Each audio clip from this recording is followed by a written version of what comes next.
Previously on the seventh day. How can we discover the origins of our own experiences? Where or when was our beginning? By creating the Sabbath, God gave human beings an opportunity to emulate Him, to enter into His rest. Now, perhaps some of us have been too quick to discard this old book as an irrelevant collection of useless fables and legends, traditions. And now, part 2 of the seventh day, Revelations from the Lost Pages of History.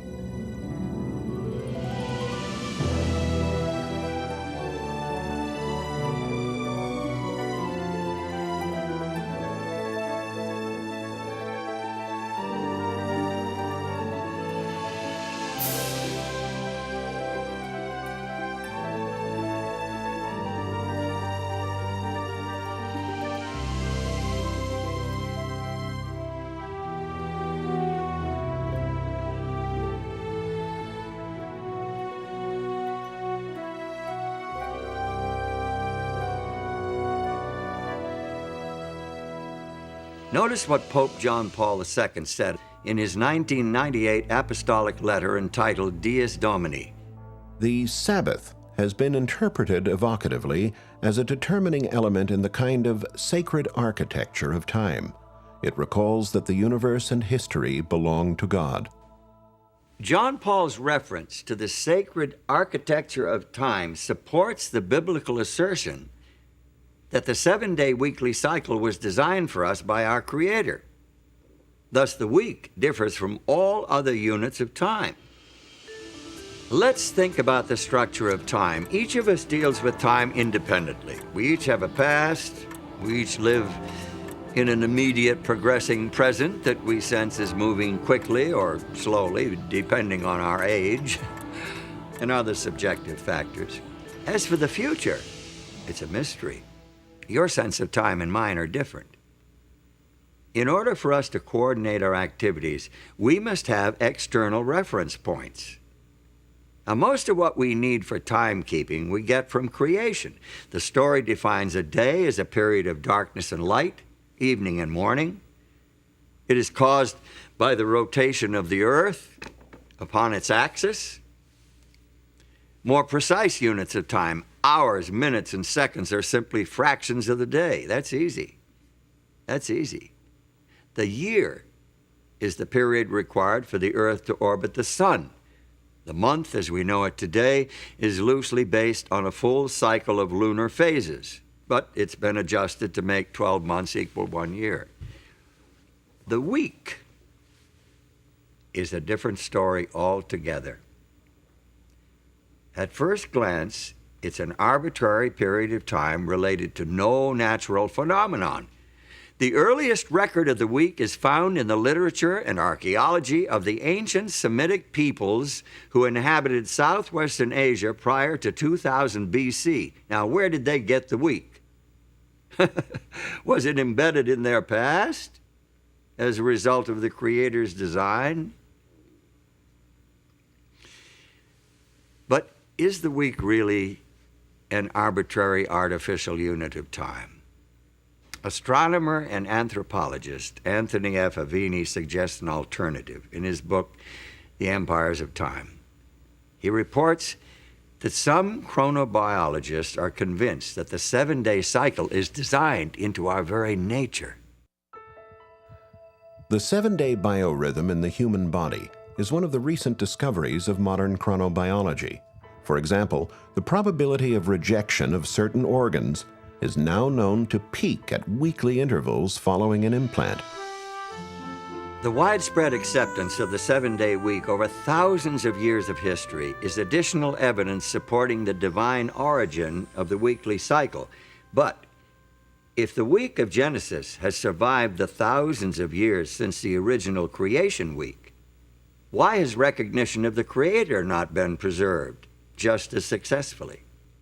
Well, the book of Genesis provides the answer as to the downfall of the human family. In fact, if you read Genesis 6:5, you'll see that the Bible says the thoughts of humanity were evil continually. So God decided to clean the world up, sent a flood. And the flood was 40 days upon the earth. And the waters increased and bare up the ark, and it was lifted up above the earth. And the waters prevailed exceedingly upon the earth, and all the high hills that were under the whole heaven were covered. In spite of this dramatic demonstration of God's power and his displeasure with people not following his way, mankind soon forgot again, and they started to build idols to themselves instead of worshiping God. And the whole idea of the weekly cycle, which showed 6 days of work and a Sabbath, was forgotten. And what mankind did was incorporate the weekly cycle into astrological tables instead of remembering the God of creation. About 2,000 years before Christ, there lived in the Chaldean city of Ur a man who is claimed by all three of the world's great monotheistic religions, Judaism, Christianity, and Islam, as one of their primary founders. In the biblical account, Abram, later renamed Abraham, is a key player in God's plan to win back the hearts of the human family and revive a knowledge of the Creator. Abraham's religion stood out in sharp contrast to the petty idolatry and trivial superstition of his neighbors. He worshiped the Creator, the transcendent, the invisible God, whose wisdom and power was demonstrated by the very existence of the world itself. He had a religion of faith, not sight. He had a direct relationship with his Maker. According to the Old Testament report, the Creator God revealed the principles of his relationship with the human race in 10 commandments engraved on stone tablets.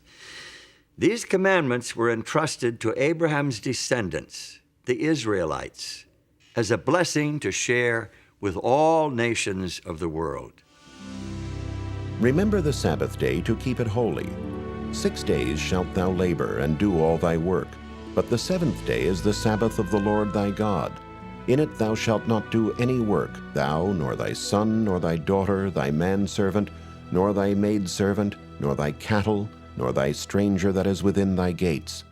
For in 6 days the Lord made heaven and earth, the sea, and all that in them is, and rested the seventh day. Wherefore the Lord blessed the Sabbath day and hallowed it.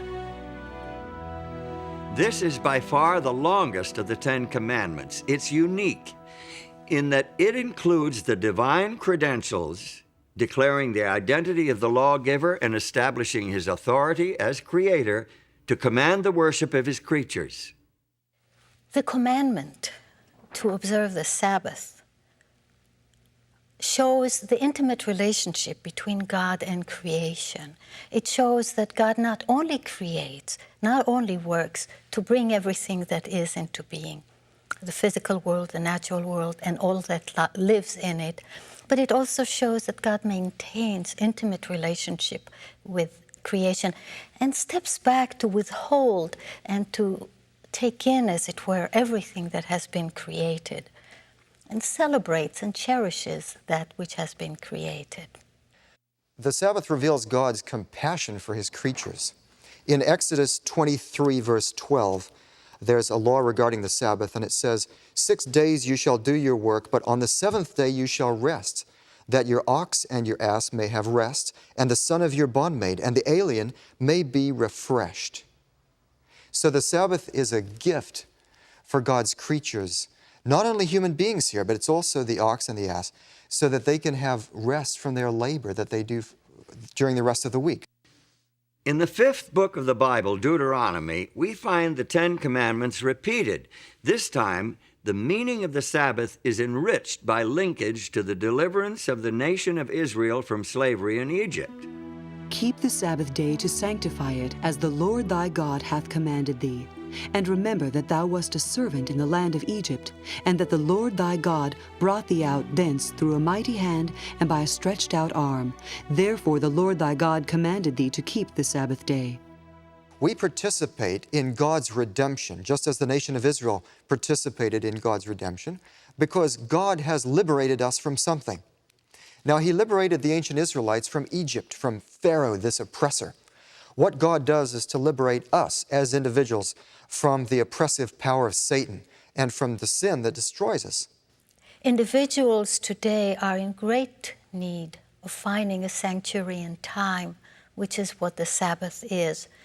We are overburdened and driven by the material world and by our own creativity of material things. And the Sabbath becomes the liberation from things, it becomes the liberation from slavery to objects, to technology, to economics, to all the things that make us work frantically towards producing more and more. Since the seventh-day Sabbath has such rich meaning, and since it is part of the Ten Commandments, why is it not more widely observed today? Good question. Especially in view of the widespread recognition that this commandment, along with the rest of the 10, applies not only to the people of Israel, but to the whole human family. As it is the law of nature that in general a due proportion of time be set apart for the worship of God, so in his word, by a positive, moral, and perpetual commandment, binding all men in all ages, he hath particularly appointed one day in 7 for a Sabbath, to be kept holy unto him. The Sabbath was binding in Eden, and it has been in force ever since. This fourth commandment begins with the word remember, showing that the Sabbath already existed when God wrote this law on the tables of stone at Sinai. How can men claim that this one commandment has been done away with, when they will admit that the other 9 are still binding? The Sabbath was made for man, not for the Hebrews, but for all men. The Sabbath commandment reveals to us a picture of a Creator who craves a place in the hearts and lives of all his human children. David, the great Israelite king, understood this and instructed his people to spread their knowledge of the Creator God to the rest of the world. Declare his glory among the heathen, his marvelous works among all nations. For all the gods of the people are idols, but the Lord made the heavens. Give unto the Lord the glory due unto his name. And let men say among the nations, the Lord reigneth. The Bible makes it clear that the Creator's desire was to attract the whole human family to true religion, true worship, so that all could share in the good things he intended to do for Israel. Also the sons of the stranger that join themselves to the Lord to serve him and to love the name of the Lord, to be his servants. Every one that keepeth the Sabbath from polluting it, and taketh hold of my covenant, even them will I bring to my holy mountain, and make them joyful in my house of prayer. Their burnt offerings and their sacrifices shall be accepted upon mine altar, for mine house shall be called an house of prayer for all people. It's not hard to imagine the power of the Sabbath to restore and cement the relationship between the Creator God and his human children. Their devotion to the Sabbath day, their worship and praise and appreciation for his creative power, would bind them to their God with ties of love and gratitude. If they continued their heartfelt observance of the Sabbath, they could never forget him. Moreover, also I gave them my Sabbaths, to be a sign between me and them, that they might know that I am the Lord that sanctify them. Is he in hell? Is Davy in hell? Do you remember? We had a date. We are here today to refute the dangerous teachings of Edward Fudge. You should all be ashamed. We feel that now might be a good time for a change. Folks are partial to the truth that they've already got. I am proud of you. But one thing I do know, if the Bible says it, it's true, even if the whole world is against it.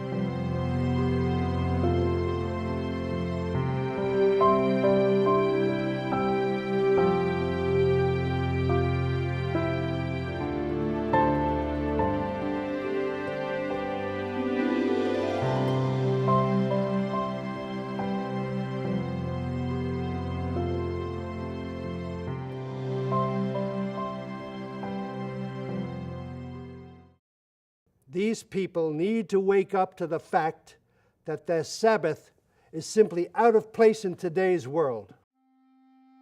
Their interpretation of the Sabbath is far too literal. Surely God will be happy with 1 day in 7. If this thing comes, it will smash your church in 10 years. So I pay little heed to the opposition from the rabbis and their allies. They're desperately trying to maintain useless traditions and customs. If anyone suffered hardship because of the new calendar, it would be due to a continual refusal to conform to the preference of the majority. This is the argument used by tyrants of the past to justify their infamous persecutions.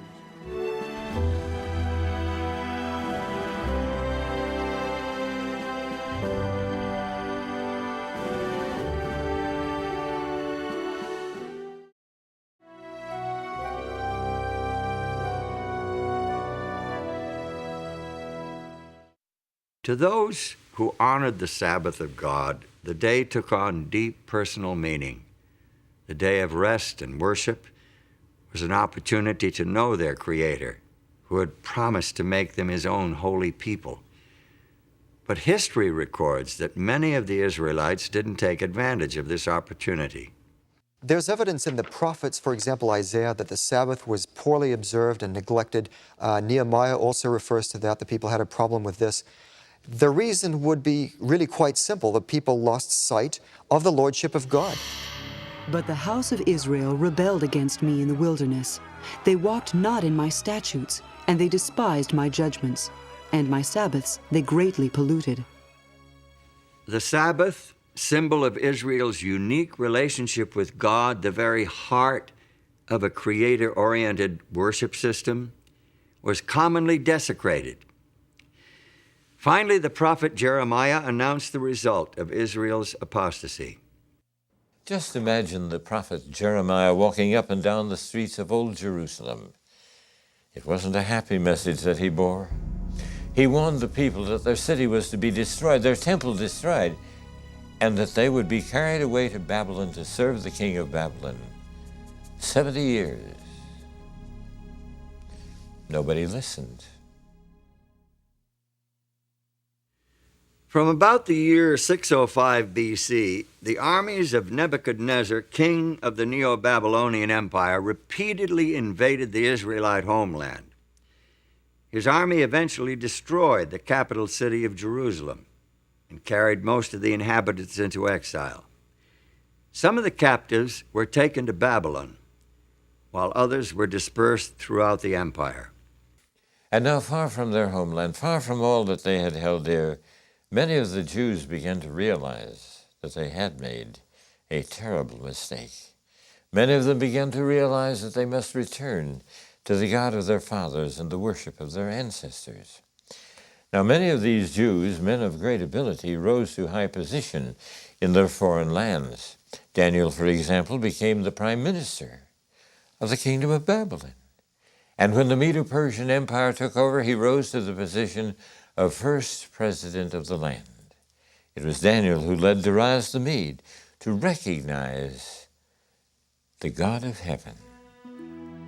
I make a decree that in every dominion of my kingdom men tremble and fear before the God of Daniel, for he is the living God, and steadfast forever, and his kingdom that which shall not be destroyed, and his dominion shall be even unto the end. There is evidence to suggest that the religion of the exiled nation became so well known that it influenced the philosophical and religious movements of the following century. Buddha, Zoroaster, Confucius, and Pythagoras all seem to have adopted elements of the Hebrew religion. For example, although there are no holy days in Buddhism today, evidently Sabbath, or Uposatha, was a part of that religion early on. The Blessed One established the rule for observance of a Sabbath, and he suggested that at the seventh-day meeting, any monk whose conscience troubled him should confess his offense before the assembly of brothers. Arthur Lloyd, in his book, The Creed of Half Japan, states that the order of monks kept their Sabbath days for many centuries. Even Confucius may well have been reporting about the seventh-day Sabbath in this passage from one of his classical works. The ancient kings on this culminating day closed their gates. The merchants did not travel, and the princes did not inspect their domains. Some knowledge of the weekly Sabbath eventually found its way into numerous cultures. In the Hebrew language, the name of each day shows its relationship to the Sabbath. The first day is called Echad B'Shabbath, one accompanying or along with the Sabbath. Each succeeding day proceeds toward the Sabbath until the sixth day, which is called Eve of the Holy Sabbath. Day 7 then is Sabbath. In more than 100 ancient and modern languages, the seventh day of the weekly cycle was named Sabbath or its equivalent. So it seems that in their exile, at least some of the Jews succeeded where their nation had failed during times of peace and prosperity. They spread the knowledge of God and His law among other nations. But what would happen when these captives returned to their homeland? Would they maintain the worship of the true God, or would they revert to the practices of previous generations? We find an answer in the story of Nehemiah. Nehemiah did not return to Jerusalem when the others went, but when one came telling the state of affairs.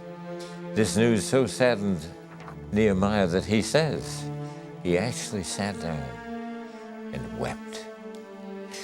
In fact, he finally decided that he must, if possible, go to Jerusalem himself to see what he could do to help.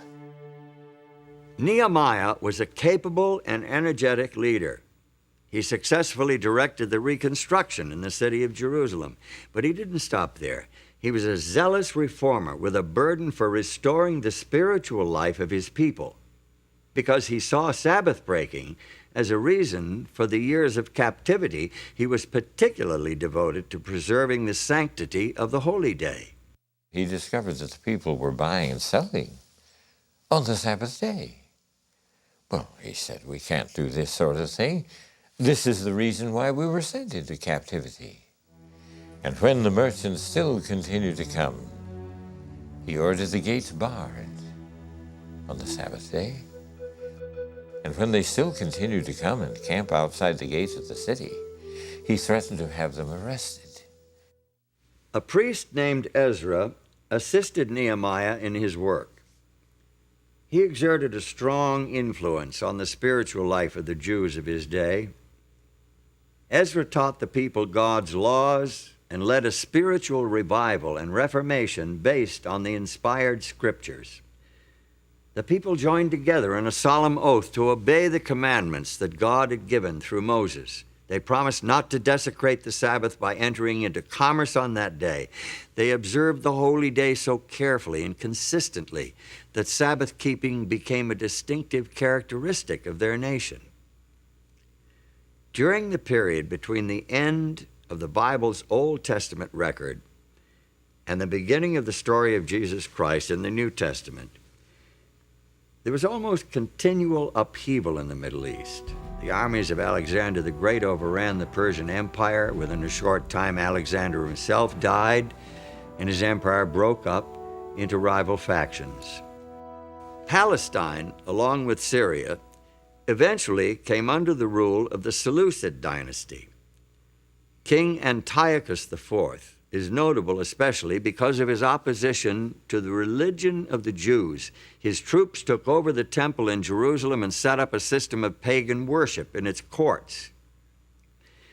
Josephus, the famous chronicler of Jewish history, tells us that Antiochus tried to stamp out all visible evidence of the Jews' spiritual identity.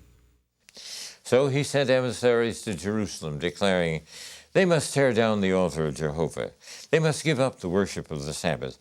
So they gathered themselves together, fled to the wilderness, and there they found a cave that could accommodate their numbers, about 1,000. Now when it was told the king's servants that certain men who had broken the king's commandment were gone down into the secret places in the wilderness, they pursued after them a great number, and having overtaken them, they camped against them, and made war against them on the Sabbath day. And they said unto them, Come forth, and ye shall live.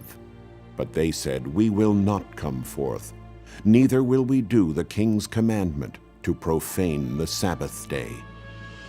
And they burnt them as they were in the caves, because they were not willing to break in upon the honor they owed the Sabbath, even in such distresses. There were about 1,000, with their wives and children, who were smothered and died in these caves. The martyrdom of those Jewish patriots in the days of Antiochus IV is a great testimony to the power of their beliefs. Their God and his Sabbath meant more to them than life itself.